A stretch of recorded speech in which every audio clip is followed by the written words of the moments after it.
Vamos falar de autismo em meninas? Eu pretendo e vou fazer um post bonitinho e deixar uma caixinha de perguntas, mas vou gravar uns stories básicos aqui para explicar algumas coisinhas antes. O primeiro ponto é que, geralmente, a gente consegue deixar a menina, entre aspas, naquele estereótipo clássico do autismo como a gente vê em meninas, geralmente, principalmente quando ela tem deficiência intelectual. Então, se ela não tem deficiência intelectual, não tem uma síndrome específica, não tem muitos outros comprometimentos, fica diferente sim. Primeiro ponto. O outro ponto é que, quando você pensa no estereótipo clássico do menino autista, é aquele menino que tem muita estereotipia motora visível, que quando é abraçado ou quando tem um estímulo sonoro muito importante, ele dá muita crise de agitação e essas crises externalizantes, né? O menino vai brincar, enfileira carrinho e tudo mais, ou então é aquele menino que é averbal totalmente.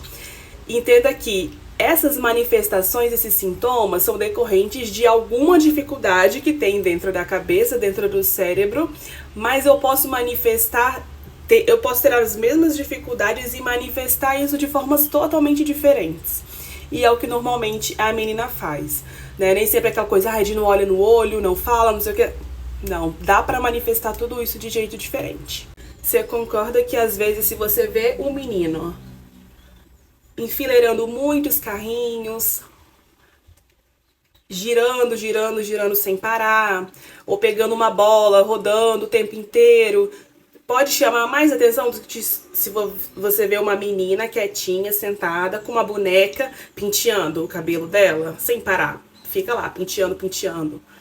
Não chama tanta atenção, porque parece, tá brincando de boneca, é um brincar funcional, tem um lúdico, mas aquilo também pode ser uma forma de estereotipia. Aquilo também pode ser uma coisa mais disfuncional. E não chama tanta atenção, porque é socialmente aceito, né? Uma menina com uma boneca penteando o cabelo. Ou mesmo um menino mais agitado, que seja, sem falar, sem um brincar muito funcional, chama mais atenção às vezes do que uma menina que tem uma ansiedade de separação absurda, que só fica grudada com a mãe e que não consegue sair de perto da mãe, e um grude com a mãe e todo mundo acha bonitinho, tipo, ela é grudada com a mãe, mas isso não é tão funcional. Ou também aquela menina que sai dando bom dia pra todo mundo, fala com todo mundo, não diferencia muito quem é de perto, quem é de longe, quem é próximo, quem é distante.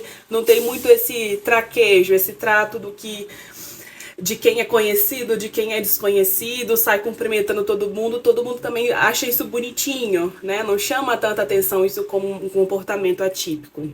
Pior ainda é quando a menina fala bem, fala cedo. Fala muito cedo, consegue encaixar frases perfeitamente e fala, não, imagina, ela não é autista, ela fala super bem. Só que esse super bem, quando você analisa de perto, você percebe que realmente um vocabulário amplo, frases completas antes até do que deveria. Então é como se pegasse frases prontas, então ela não entende a palavra como um significado, um símbolo, mas já a expressão pronta dentro de um contexto e replica aquilo sem muita adaptação, sem entonação, às vezes com um contexto não muito apropriado. Então essa coisa de falar muito bem, ter um amplo vocabulário muito antes do precoce, também chama muito mais a nossa atenção. E aí eu gosto de falar porque o povo hoje em dia tá com essa moda de superdotação, que me estressa, vocês já sabem, que acha que falar bem, falar cedo, começar a ler rápido, tipo quem tem hiperlexia, né? Nossa, superdotado, não sei o que, gente. Se eu te falar que hiperlexia chama muito mais atenção pra TEA do que pra superdotação, você vai ficar chateada comigo, mas é o que é.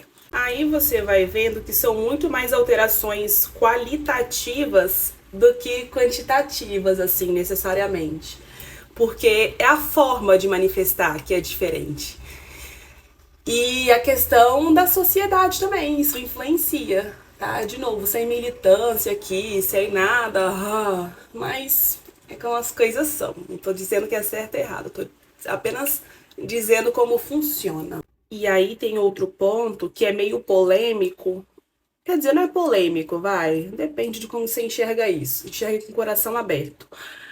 Por exemplo, por conta de questões sensoriais, ela não consegue muito bem usar roupinha de menina, com aquele monte de laço, aquele monte de arco na cabeça, aquelas roupinhas cheias de firula.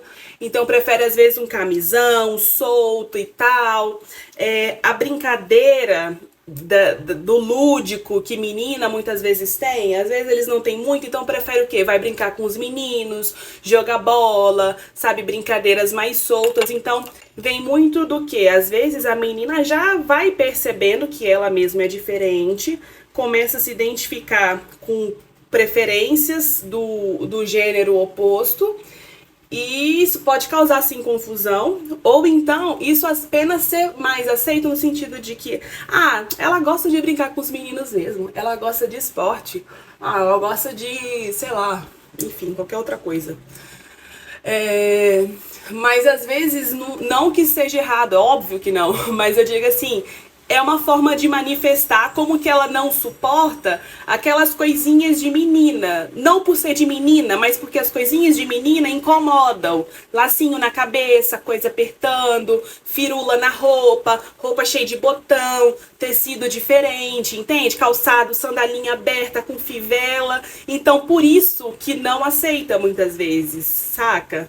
Uma coisa que chama a atenção nas brincadeiras das meninas com teia, elas são extremamente controladoras. Então, muitas vezes elas preferem ser a líder porque, sendo a líder, as coisas saem do jeito que ela quer. Porque, né, existe a rigidez, óbvio.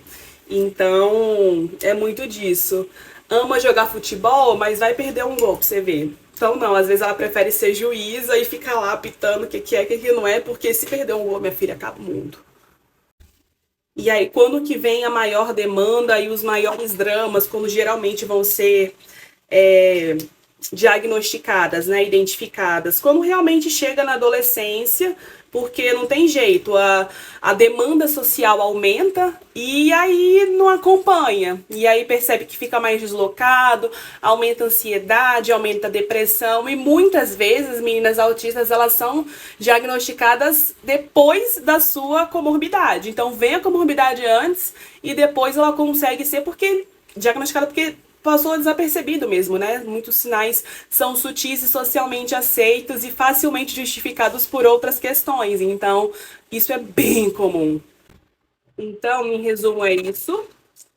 Vou deixar a caixinha de perguntas e vou preparar um post para vocês essa semana. Não sei se eu posto hoje ainda não, porque hoje o dia tá corrido, graças a Deus. Mas talvez amanhã, quarta, no máximo. Boa semana a todos.